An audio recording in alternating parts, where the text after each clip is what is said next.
No, the main thing I miss from the old school days of artistry is mystery. Mystery. I gotta come up with a creative way. So DJ, I'm about to kill this for you. Watch this. Watch this. Watch this. I flip flows you can't imagine. I break down your style and the fragments. Listen, this year I'm taking it. Let's get it on.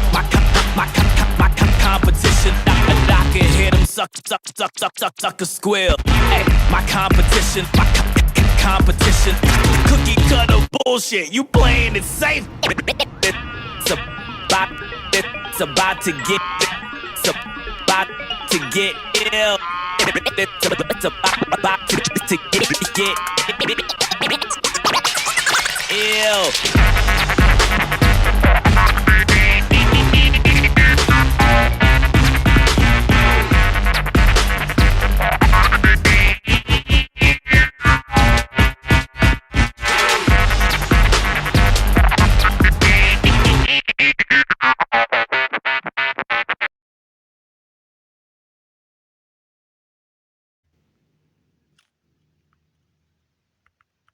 You know, Mama, you've helped me out a lot. You comforted me. You told me that I needed to get help, get off the streets, do what I needed to do to better myself. And, you know, if it wasn't for you at times, I probably wouldn't be here, you know. And I appreciate everything you've done for me. And I'll be there for you 100% all the way.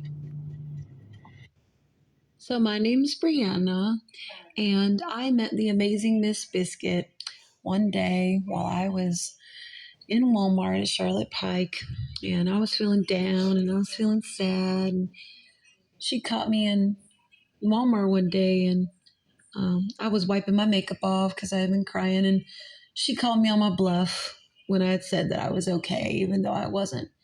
And it was definitely meant to be, because little did she know I had a dream about selling my artwork and being an artist, and that's why I'd come to Nashville. And like, it was just awesome because Biscuit gave me my inspiration back. She made me want to use my artistic talent and make talent again. And I just have enjoyed so much just hanging out with Biz and us goofing off and joking together and just having fun and like just talking about any and everything. And it's been a healing process. It's been very therapeutic for me. And it's just made me really realize my worth as a person, as an artist, even being somebody that, you know, knows what it's like to be on the streets and just to feel heard, to feel seen, to like feel important, and my art matters to people. Like, that really meant so much to me. And just, I couldn't ask for more. Like, she's out here, Biz is out here giving people their hope back and their self-worth back. And just like, I got mad love for this lady, and what she does is just awesome. She's an amazing artist. She's an amazing person. And I'm so glad we met.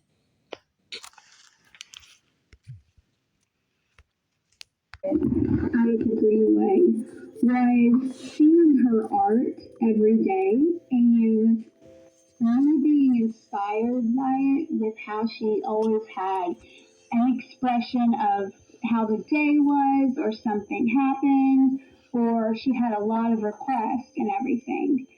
So I started kind of just doing a little drawing, scribbling and everything, and it helped to keep my mind off of maybe the depression, or keep my mind calm and bring me peace. And she was so encouraging and gave me pointers and advice, and said maybe like if I get to where I'd be comfortable, she said she'd sell some of mine, which probably wouldn't have sold because next to hers it's not possible. But she was so supportive that she actually brought me my own like art set that was in a briefcase type thing. It was so nice, so just organized, would keep it all together. I could fit it in my backpack, carry it around, and she'd check back with me. And just about every day, you're like, okay, so let me see what you got. And she'd give me a little homework. And the one I remember that still to this day, it just looks wonky when I try, is an eye. And with all the details and just the different angles, everything, and mine still look terrible, but she always was there to encourage me and help me with things like that. It will always be with me because now I realize I'm not really good at drawing, so I don't color work. Like, that's as close as I can get to all the work that she does and all the support she gives everybody is always amazing. She was like Mama Bear, a Mama Bear art teacher to all of us. I love y'all. So I love you, Biscuit, for everything, and you're amazing. Yesterday on my podcast, and she's not actually with me, but she recorded a message for the world to hear about. I don't know. I'm going to find out. So we're going to play them and record them now. So here goes Miss Jessica Wilson. So, my first memories of Miss Biscuit. Miss Biscuit. It's such a fun story, and it was, first time I ever saw her was probably December of 2021. No, what is it? I had to leave this out. 2021, December 2021 was the first kind of meeting, and that was just very brief. But I remembered the face, I remembered her name, and when I started regularly coming out on Tuesdays, July of 2022, that was when we really started to get to know each other better. And I just always knew her as like the artist. She was the eclectic, fancy Bohemian artist, veteran mama figure of the whole family, and always so sweet, always so stylish. I love the stylish, but it was always like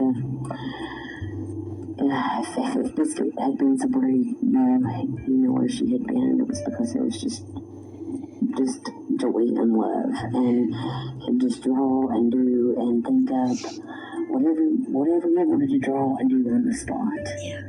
And one of the amazing things is draw up things that maybe she could kind of see coming, but didn't even realize she was drawing. So more on that in the next message. Okay, here comes the next one. It's loading, guys. Yeah, my computer's. And she said her frogs were loud when she recorded, so it's okay. We don't mind frogs. We love the frogs. We actually listen to them every night, guys. We find it hard to actually, believe it or not, Jessica, live without the sounds of the outside world. So recently I bought them all like noisemakers with the different crickets and stuff. You find that funny because they love it. And it helps them to go to bed. Benjamin especially. Okay, here's the second part, guys. I think I had been coming out for maybe about 3 months or so to work months, and That's the homeless camp. Biscuit was sitting on the corner and she had her all of her paintings out, and she was working on something, and as soon as I saw it I had to stop for a second because what she was drawing was my tattoo. And so we're doing our regular Tuesday thing, but I made sure that I said, hey, you're absolutely drawing that one for me. We'll talk about it later. So, later on that morning when we were when she finished the painting, I was able to show her my tattoo, and she basically drew the central part of my tattoo. She really turned out to be a really good friend of mine. She works for Colby's Army, which is a place that delivers and distributes food, clothing, shoes, socks, whatever you can give to a homeless, community, because there's a lot of homeless out here. And the reason I think I stayed in Nashville so long is because of them, because they have become part of me, and my heart goes out to them.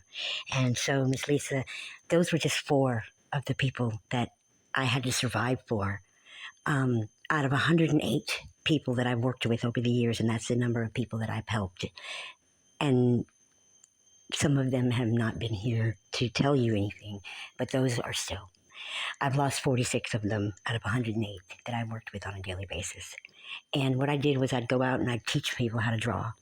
I used my abilities and got them away from the drugs and got them away from the bad criminal crimes that they were committing, like stealing from Walmart. And I let them sit with me during my art shows and make money. And they felt accomplished with themselves because they could do that, And they felt good because they made money legit and they didn't have to go out and do selling drugs and doing things that they didn't want to do.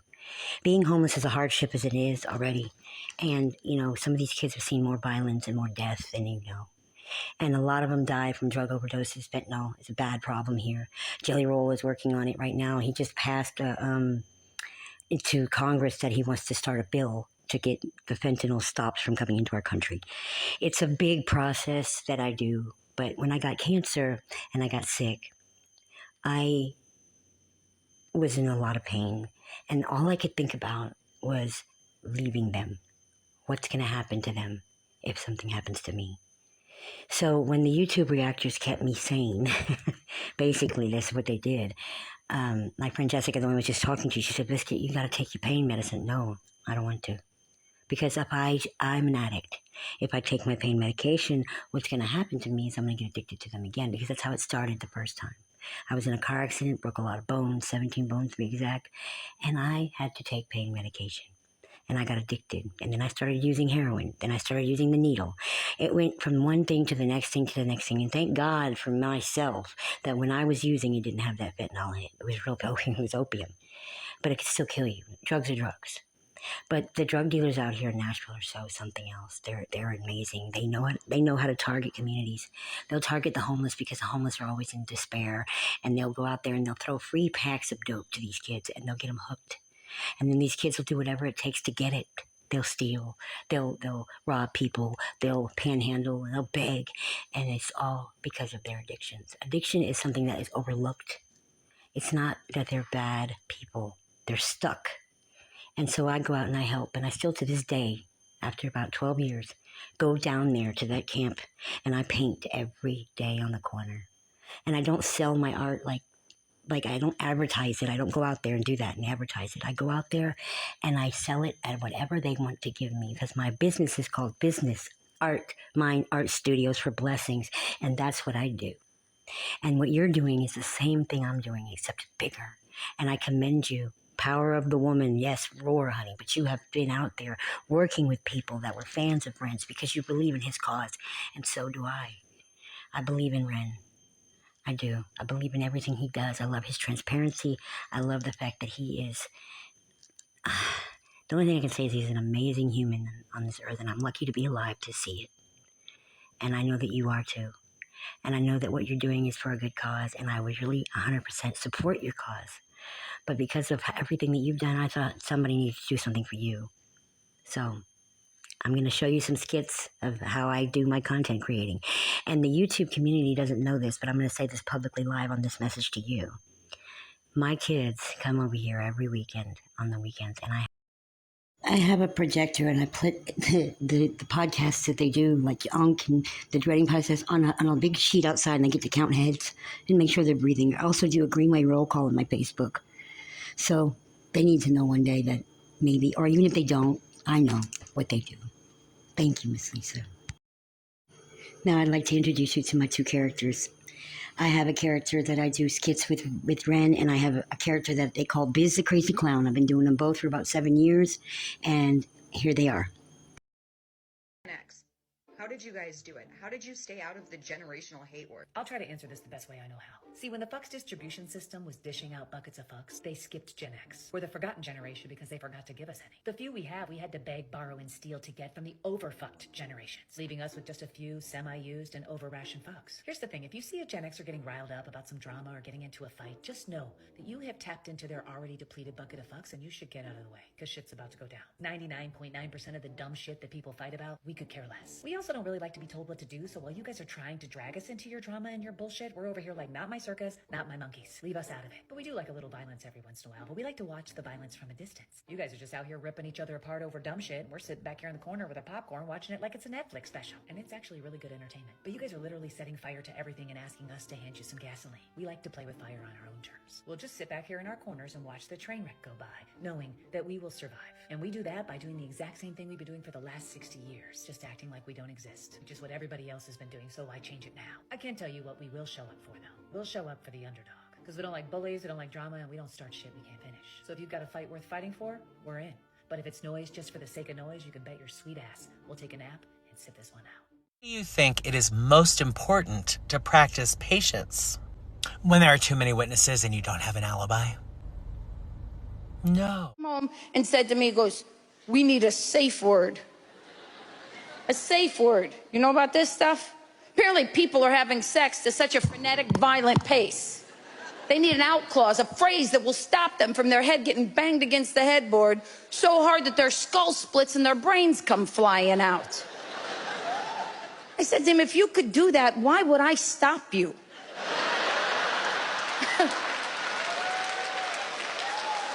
We're all gonna die. That just might be the way to go. What happened to Tammy? Well, she came and she went. I don't know. Your neck. You know what, you'll break. You want to break your neck? You never heard of anyone with a broken neck. That's all they ever warned you about. Stop that. You'll put your eye out with that. Put that stick away. Want to put somebody's eye out with that. In or out, will you? Don't pick at it. When you lose something, they always say to you, well, it didn't just get up and walk away, did it? And there was one more they laid on you. If Johnny Johnson jumped off the Empire State Building, does that mean you have to jump off the Empire State Building? People say that, oh, you want to be different so bad, you want to be different so bad. No. I would much rather fit in and be liked. But there's something wrong with me, psychologically.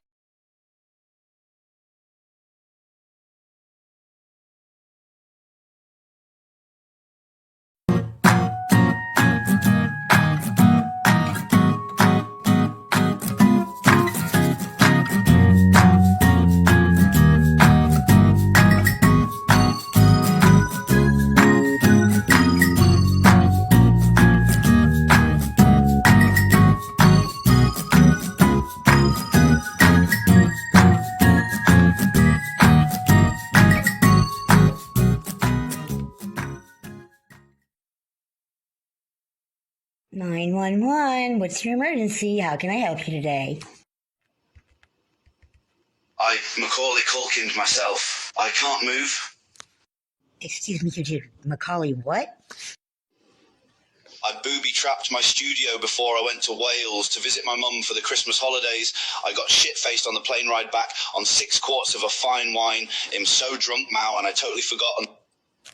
Goodness, sir, this is becoming a regular occurrence with your phone number. Are you okay? No, I'm not fucking okay, ma'am. If I was okay, I wouldn't be calling you. Does anybody who works for emergency service have an education? Hide in kindergarten. I'm going to let that slide again, sir. I have an education. I have a college education, 2 degrees, actually. Now, well, can we get back to what we were talking about? Can I stop calling you stupid, please? I'm amazed myself that this actually worked. But it was a brilliant idea if anybody tried to steal my music. But I set off the whole pulley system when I opened the door. Distinguished that you set off a booby trap. Again, I have to ask you, are you hurt? I need to know what your 911 emergency call is about. No, for fuck's sake, I'm not bloody all right. I set my new sick boy beanie on my head on fire. I got slammed in the dick with a swinging paint can. I slipped on a bunch of marbles into some honey and feathers. Calm down now. This is getting out of hand. I've sent an ambulance, so calm down now because it's away from you. Well, one more thing, Miss Emergency Worker. Please call your driver back and say these exact words. You need to drive that motherfucker, because if the egg timer goes off, I'm B-lunch.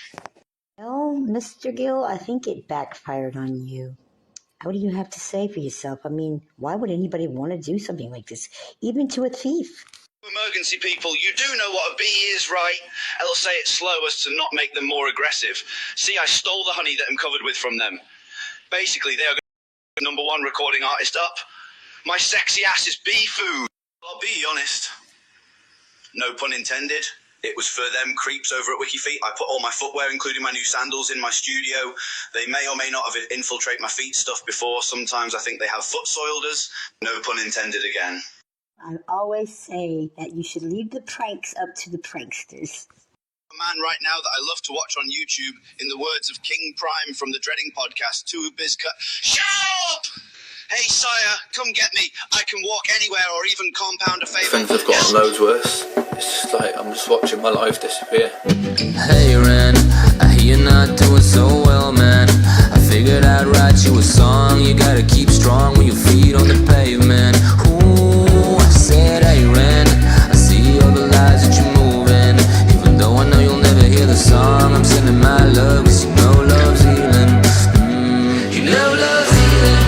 Ooh, you know love's healing. Ooh, you know love's healing. Ooh, sending my love, 'cause you know love's healing you. You know love's healing. Ooh, you know love's healing.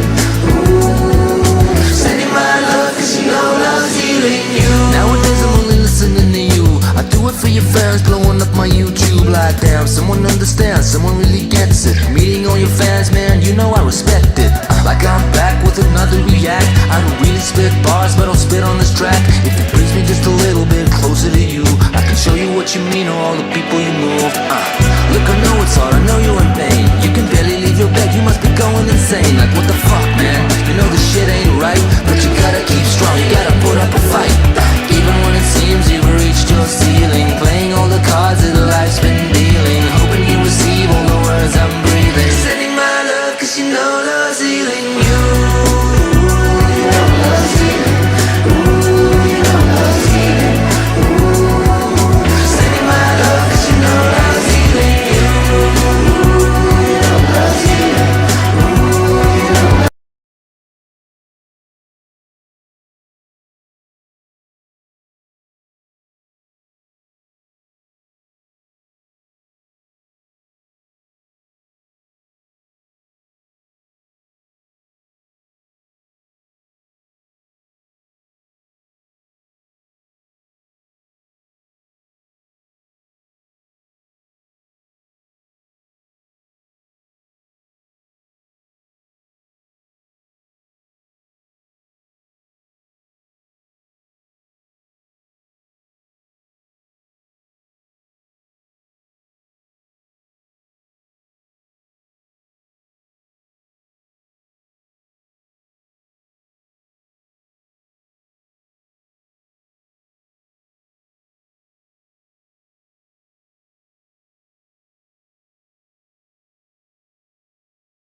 DJs are everywhere.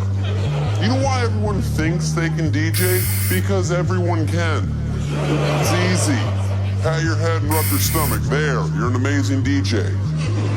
90% of what DJs do is pretend to touch stuff. Stop acting like you're so busy. You're not hacking into the mainframe of the Pentagon. You're a professional iPod controller. Go DJ, that's my DJ. Go DJ, that's my DJ. Go DJ, that's my DJ.